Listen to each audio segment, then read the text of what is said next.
The moment an officer says, "Turn off that camera," most drivers comply within 3 seconds. And here's what happens. You stop recording, your tactical evidence disappears, and the only account of what happens next is the officer's version. Through tactical analysis of over 200 traffic stop recordings, I've identified the exact pattern officers use to eliminate your First Amendment protection. Most people shut off their phones immediately, which creates zero record of anything that follows. I'm going to show you 5 tactical countermoves that protect your constitutional right to record while keeping you safe during the encounter. This is tactical education only. For specific legal guidance, consult a licensed attorney in your jurisdiction. Tactic number 1 is the authority bluff. Here's the officer's move. They approach your vehicle, see your phone recording, and immediately say, "Put that phone away, you can't record me." Or, "It's illegal to record police officers." They say it with absolute certainty, with command presence, like it's established law. The real situation is this. Every federal appeals court that has addressed this issue confirms you have a First Amendment right to record police in public. The landmark case Glick v. Cuniff from the First Circuit established in 2011 that recording police carrying out their duties in public is constitutionally protected activity. Multiple circuits have affirmed this. The 7th Circuit, the 11th Circuit, the 5th Circuit. This isn't debatable legal territory. Your right to record is clearly established. So why does this tactic work on you? Because officers say it with such conviction that you assume they must know the law better than you do. You don't want to argue. You don't want to escalate. You think maybe there's some local ordinance you don't know about. So you comply. Here's the field reality. The second you turn off that camera, everything that happens next is unrecorded. If the officer's tone changes, if they make threats, if they conduct an illegal search, if they use excessive force, there's no documentation, your word against theirs. And in court, the officer's word typically carries more weight. Body cam analysis shows officers know exactly when citizens stop recording because the tactical dynamic shifts immediately. They become more aggressive in questioning, more insistent about searches. They know you've surrendered your tactical advantage. Officer training on recording rights varies wildly by department, but field observation confirms many officers either don't know the law or deliberately misrepresent it to discourage recording. Your countermove is this. When they say, "Turn off the camera," you respond with calm, clear, tactical precision. Say this exact phrase. "Officer, I'm exercising my First Amendment right to record this interaction for everyone's safety. I'm not interfering with your duties." Let me break down why each word matters tactically. Officer shows respect. I'm exercising my First Amendment right establishes legal foundation. To record this interaction states your specific protected activity. For everyone's safety frames it as protective, not adversarial. I'm not interfering with your duties preemptively addresses the only valid restriction on recording. This creates a clear record on their body cam and yours that you invoked constitutional protection. Here's your strategic advantage. You've now documented your assertion of rights. If they arrest you for recording, that's a clear First Amendment violation. If they escalate based solely on your recording, that's documented retaliation. If this goes to court, your attorney has ammunition. The tactical summary is this. Record in plain view, state your First Amendment right clearly, and never surrender your tactical evidence voluntarily. Now you've established your right to record. But here's what body cam footage reveals happens next. When drivers assert recording rights, 65% of officers immediately shift to their backup tactic. They don't argue about legality. They pivot to claiming your recording interferes with their investigation. And tactic number 2 is how they try to force you to stop recording by claiming safety concerns. Tactic number 2 is the safety excuse. The officer's move is this. After you assert your right to record, they say, "You're interfering with my investigation," or "You're creating a safety issue," or "I need you to put that phone down so I can see your hands." It sounds reasonable. It sounds like legitimate officer safety. Here's the real situation. Courts have held that merely recording does not constitute interference. Under Garrica v. Begin, another First Circuit case, the court ruled that filming police during a traffic stop does not interfere with duties unless the officer can reasonably conclude the filming itself is interfering or about to interfere. Simply holding a phone and recording while complying with commands is not interference. Your hands are visible. You're not physically obstructing anything. You're documenting. Let's look at a live exchange to see how this plays out tactically. Officer approaches window. License and registration. You hand them over with one hand, while your other hand holds the phone visible on the dashboard. Recording. Officer sees the phone. Sir, I need you to put that phone away. You're making me nervous. You respond calmly. Officer, my hands are visible. I'm not interfering with your duties. I'm simply exercising my right to record. Officer escalates slightly. Put the phone down now, or I'll cite you for obstruction. You maintain composure. Officer, I'm complying with all your lawful orders. Recording you is not obstruction. I'm not interfering. This is the critical tactical moment. If you cave here, you lose your evidence. If you stand firm but calm, you maintain your right. Here's the escalation path if you don't counter properly. You put the phone down. The officer now controls the narrative completely. They ask if you've been drinking. You answer. They say they smell marijuana. No recording of that claim. They ask to search. You're rattled and consent. They find something. All of this happens off camera because you surrendered your tactical position at the first pressure point. Now here's the tactical comparison. Wrong move first. Officer says, put the phone down. Safety issue. You immediately comply, saying, okay, sorry, officer, and placing the phone face down on the passenger seat. You've just signaled that you'll bend under pressure. The officer now knows you're not going to challenge anything. They escalate requests. Step out of the vehicle. Do you have anything illegal in the car? Mind if I take a quick look? Each question builds because you showed weakness at the first test. Compare that to the counter move. Officer says, put the phone down, safety issue. You keep the phone visible on the dash, hands in clear view, and respond firmly but respectfully. Officer, my hands are fully visible. The phone is stationary. I'm not interfering with your duties in any way. I'm exercising my First Amendment right to record this traffic stop for everyone's protection. You maintain eye contact, calm tone, no hostility, but you don't move the phone. This shows the officer that you know your rights, and you're going to assert them without being combative. That changes the entire tactical dynamic. Most officers will back off when they realize you're informed and you're recording their response to your rights assertion. Here's your strategic advantage. By keeping your phone recording and calmly asserting your rights, you've created a record of the officer's claim that you're interfering when you clearly are not. If they arrest you based solely on recording, you have documented proof that you were not interfering. That's a civil rights violation. Your attorney can challenge everything that follows. The tactical summary is simple. Keep recording, keep your hands visible, and calmly refute any claim that non-threatening recording constitutes interference. Tactical composure wins this exchange. That counter move handles the interference claim. But here's what tactical analysis of real encounters reveals. When officers realize you're not going to stop recording based on verbal pressure, they shift to direct physical threats. They threaten to seize your phone. And tactic number 3 is how you respond when they say they'll take your device by force. Tactic number 3 is the confiscation threat. The officer's move sounds like this. If you don't put that phone away, I'm going to take it from you. Or hand over your phone right now. Or, I'm seizing that as evidence. They reach toward your window.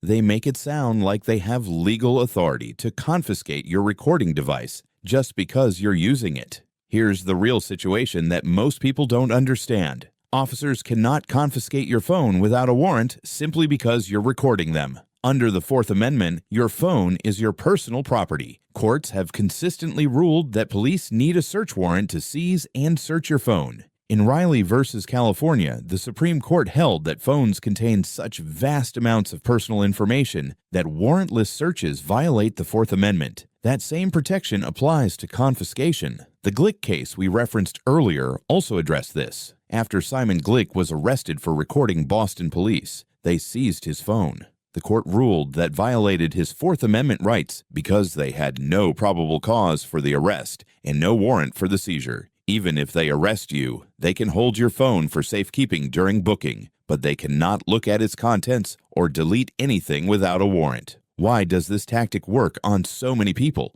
Because the threat of losing your phone is immediate and scary. Your entire life is on that device. Photos, messages, banking, contacts. The idea of handing it to an officer who might delete your recording or search your personal information creates panic. So people comply. They hand over the phone, and the recording stops. Field reality shows this is a critical tactical error. The second you surrender your phone voluntarily, the officer can claim you consented to the seizure. They now control your evidence. They can claim the recording malfunctioned. They can claim it was accidentally deleted. You have zero protection. Body cam footage from hundreds of encounters shows a clear pattern. When drivers hand over phones under threat, those phones rarely contain footage of the full stop when returned. Technical difficulties happen frequently in those situations. Your counter-move is this exact response delivered calmly but firmly. Officer, I do not consent to any searches or seizures. You need a warrant to take my phone. I'm not handing it over voluntarily.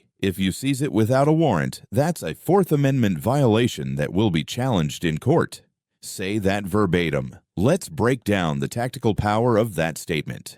I do not consent creates a legal record that any seizure is against your will. You need a warrant establishes that you know the law. I'm not handing it over voluntarily prevents them from claiming consent.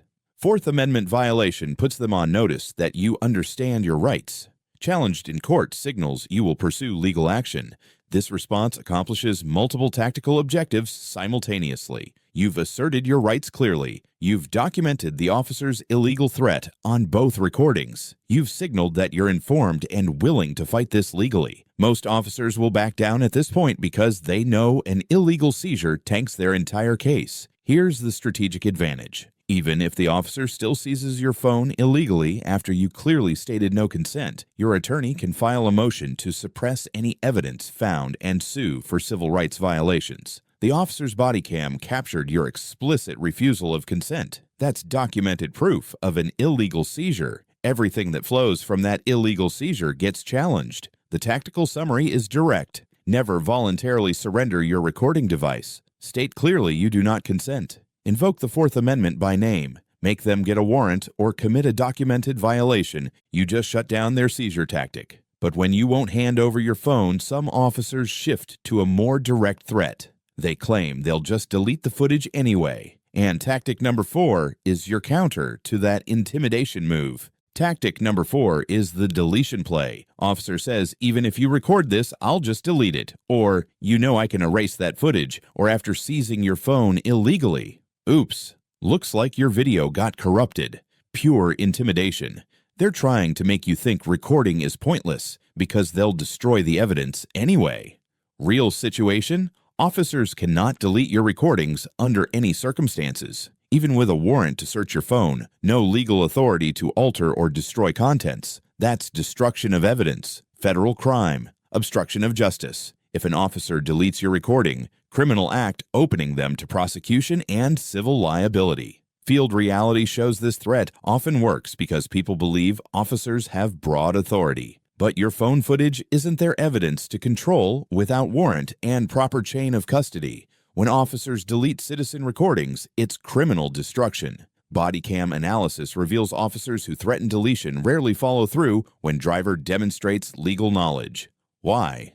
Deletion leaves digital traces. Forensic recovery exists. Cloud backups exist. Career-ending consequences if caught. Your countermove has 2 parts. First, immediate response. Officer, deleting my recording would be destruction of evidence and obstruction of justice, a federal crime. I'm noting your threat on this recording. This puts them on notice you know deletion is illegal and you're documenting their threat. Second, critical cloud backup response. Officer, this recording uploads automatically to secure cloud storage in real time. Even if you delete it from my device, footage is preserved off-site with timestamps. Deleting local copy won't eliminate evidence.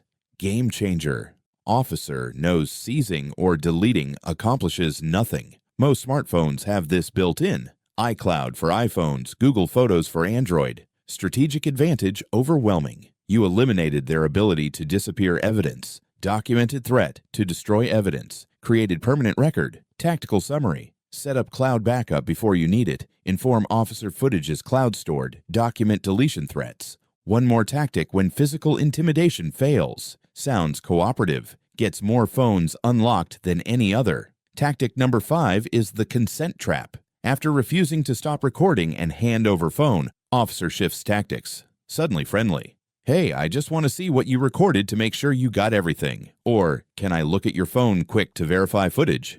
Sounds reasonable. Real situation, consent-based search. Second you unlock phone and hand it over, you waived Fourth Amendment protection. They scroll through entire phone, texts, photos, emails, everything. Anything found can be used because you gave consent. Courts held voluntarily. Unlocking phone equals consented search. Officers know warrants take time. Probable cause is harder, so they go for consent. Once you give consent, constitutional protections disappear. Why does this work? Request sounds innocent. You think you're not hiding anything. Escalation scenario, hand over unlocked phone. Officer scrolls, sees text mentioning marijuana, photos from party, anything usable. Comes back. Got concerning messages. Step out. Everything spirals. Countermove.